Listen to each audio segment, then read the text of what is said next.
ఏంటి సార్ ఇది? నీకు చదవచ్చు కదా, చదువు.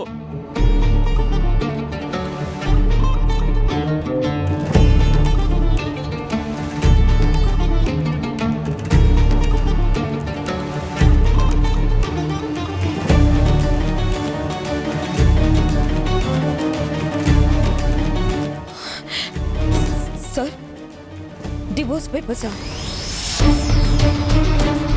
ఎస్, డివోర్స్ పేపర్సే. మీరు నాకు విడాకులు ఇద్దాం అనుకుంటున్నారా? ఏ, ఎందుకు అనుకోకూడదు? నాకు కథలు చెప్పి నన్ను గారడి చేసి ఎయిర్ హోస్టెస్గా నా కంపెనీలోకి అడుగుపెట్టి యువరాణి అంటూ మధ్యలో బెళ్లపులిచ్చి చివరికి నన్ను నలుగురిలో నవ్వులు పాలు చేసిన నీతో కాపురం చేయడం కన్నా విడాకులు తీసుకోవడమే బెటర్.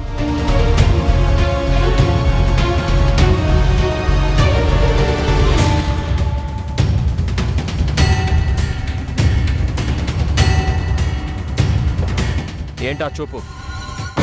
నువ్వు చేసిన దానికి ఇది తప్పేమీ కాదు. నీకేదో అన్యాయం చేస్తున్నట్టు చూడకు. ఇంకా చిరాగ్గా ఉంది. సార్, నమ్మిన దైవమే నమ్మకపోతే నేను ఇంకెవరితో చెప్పుకోవాలి? ఏముందని చెప్పుకుంటావు? ముందు నీ మాయ మాటలు నమ్మినందుకు నన్ను నేను నా చెప్పుతో కొట్టుకోవాలి. సార్, నేను మీకు మళ్ళీ చెప్తున్నాను, నేనేదో మిమ్మల్ని మాయలు, మోసాలు, ద్రోహాలు చేయలేదు.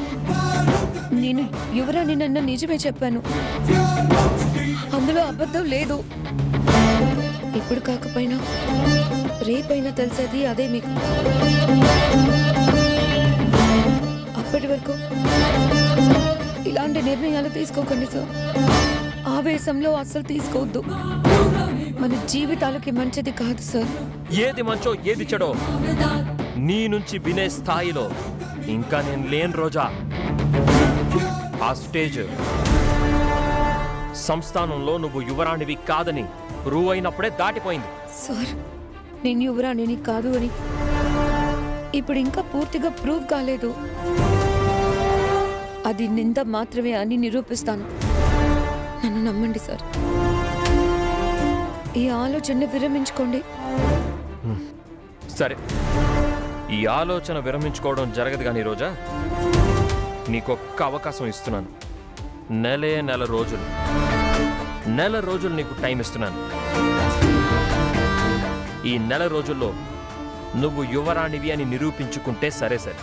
లేదంటే ఇద్దరికి విడాకులు గ్యారంటీ, విడిపోవడం గ్యారంటీ, నో డౌట్. సార్,